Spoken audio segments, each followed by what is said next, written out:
To rebuild the shocks, you need some necessary tools that make your life easier. So we have those, and we'll go through those as we rebuild the shock. And one thing you're going to want to aid in shock rebuild is a bicycle pump.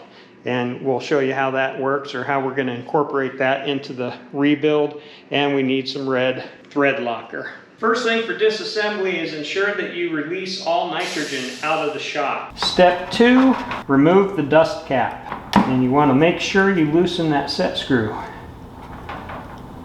Then we have this spanner wrench. Break that dust cap loose. Now, just in case there's a little oil past that, we will put it over the bucket. All right. Next thing we have to do is push the seal head down in order to get the snap ring out. And sometimes that's hard. So what I'll do is I'll take a drift and a hammer and just give it a tap. And it'll knock down. There we go. Below the snap ring. And then you can get a scribe and get the snap ring out. And here's the snap ring. If the seal head is a pain to get out, the trick, now warning, you're adding pressure, this thing can shoot out like a blowgun, and you don't want it to do that. So if you're going to use a pump like I'm about to do right here, you need to be very careful. Just add a little bit of pressure, and with that pressure, take your mallet and do a little bit of tapping here.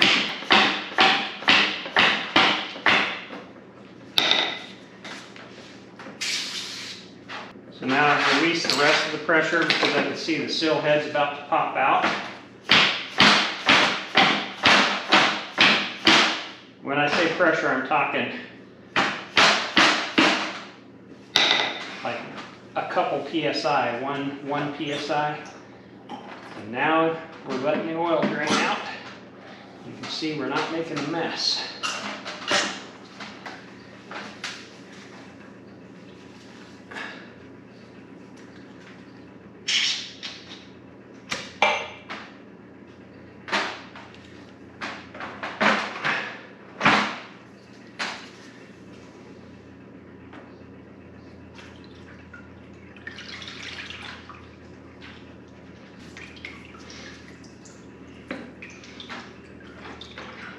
Now we can move this into the vise using the soft jaws.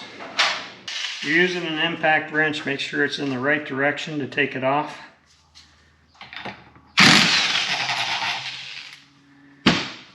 Alright, now we want to make sure we remove this stuff in order, put it back on in the same order. So we are going to take the spacer, the compression and rebound shim stack,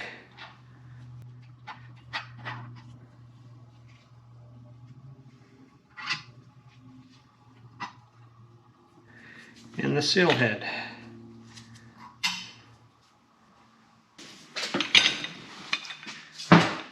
Soft jaws and our dust cap. Alright, so this is now garbage.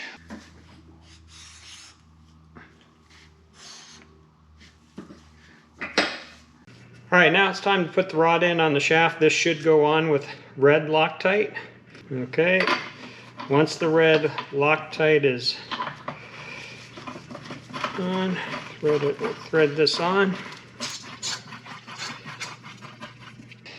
Is I take a 7/8 socket, you'll see that that fits right in the hole nice and snug, and I tighten it with that. Alright, that's tight.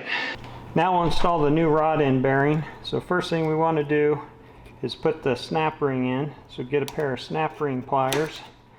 I'm going to put it in the very back here. Then once that's in, we'll install the bearing. Now we'll take the shaft out of the soft jaws and we'll use the vise to press in the bearing.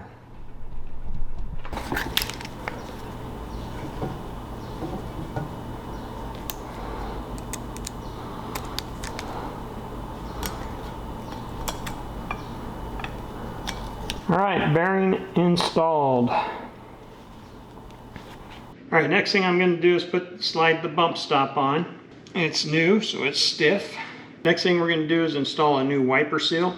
Same 13/16 socket, tap it out,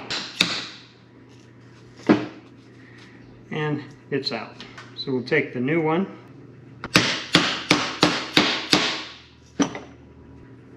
installed. Now we will change the seals in the seal head.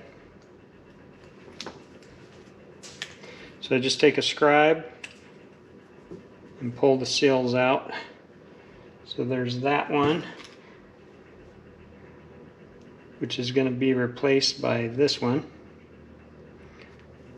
Then there's an O-ring in the center here. Right there. So there's the new O-ring. So we can just use the residual shock oil to lube the seals. Okay, so that's in.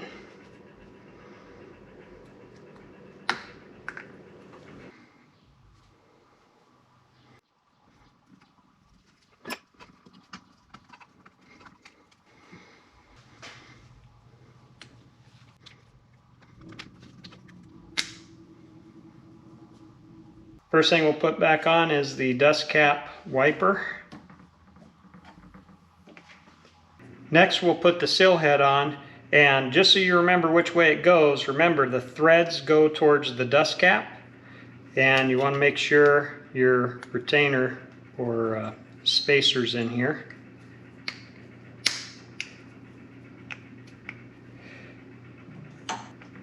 Oh, there we go.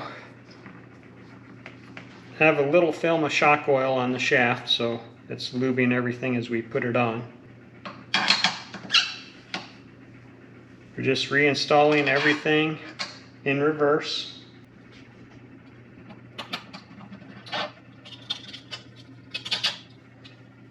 Compression and rebound shims. For the nut, there is no torque spec. They do recommend red Loctite, so we will put a little bit of that on there and thread that on.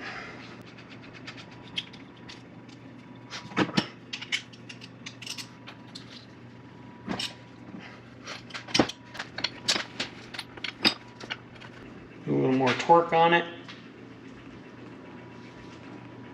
and that's tight. Now what we have to do is rebuild the reservoir. Well, we have the shock torn apart this far, so we loosen that clamp and push that down. Snap ring.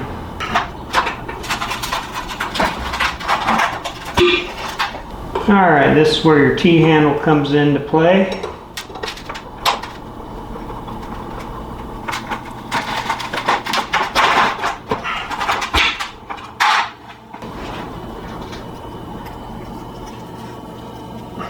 Alright, new O-ring on that.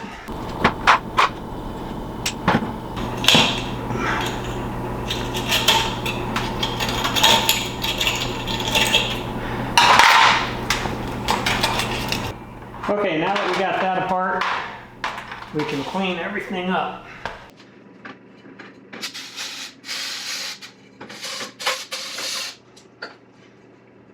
So I just flushed that all out with brake cleaner, cleaned it up. Now we'll get the O-ring replaced on this one.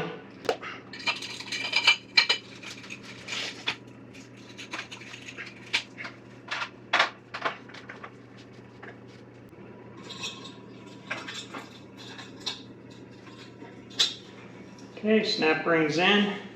The snap ring in, you can push this back down. Now we want to tighten this clamp back up.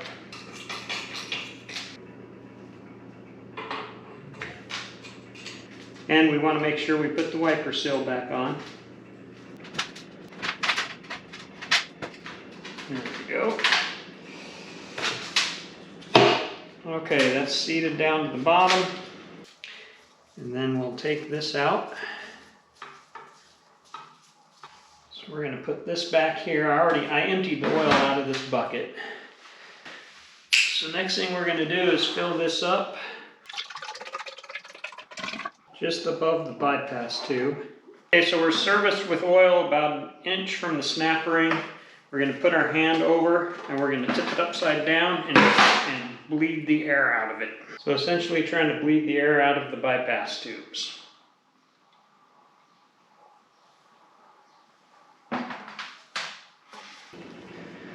Alright, we're going to slowly push this in.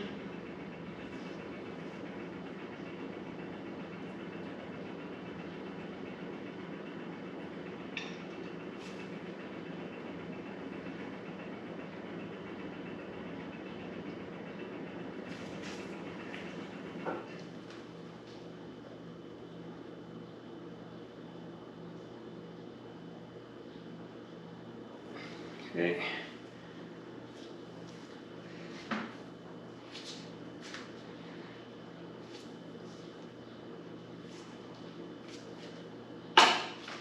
Okay, we got some oil coming out, so now we're going to push this in to get the lock ring in.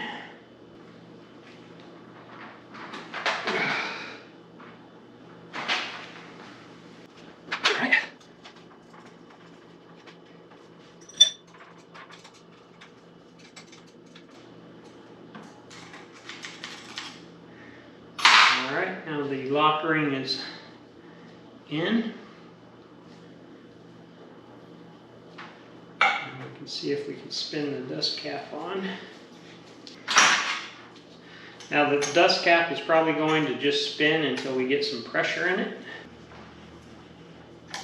Alright, we'll finish tightening that up after we get some pressure inside the shaft.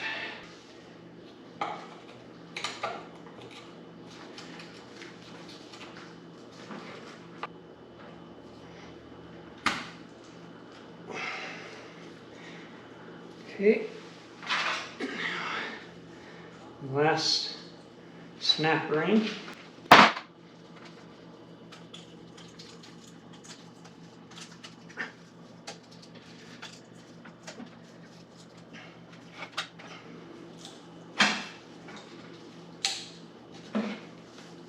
You want to make sure that snap ring is in all the way around because we're going to be pressurizing it.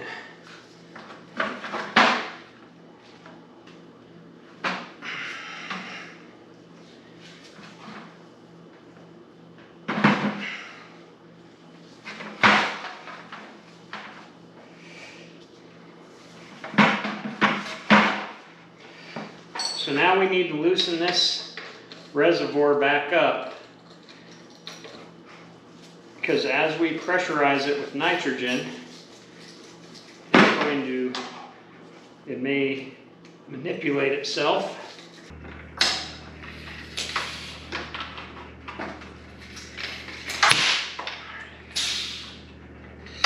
Okay, now that we got that locked in with the bicycle pump, we'll bleed the air out. 10 pounds of nitrogen.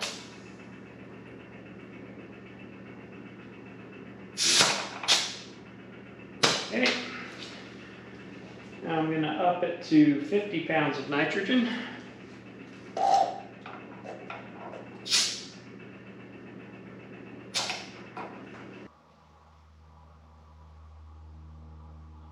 Alright, we're slowly filling the shock, making sure it works good. Should fully extend to 16 inches when it's done. Take the tape measure, exactly 16 inches, fully extended. We're going to bump the pressure to 150. That's 150. Check and make sure our cap's tight, and it is. Next step, tighten our dust cap Allen wrench back up. All right, one done.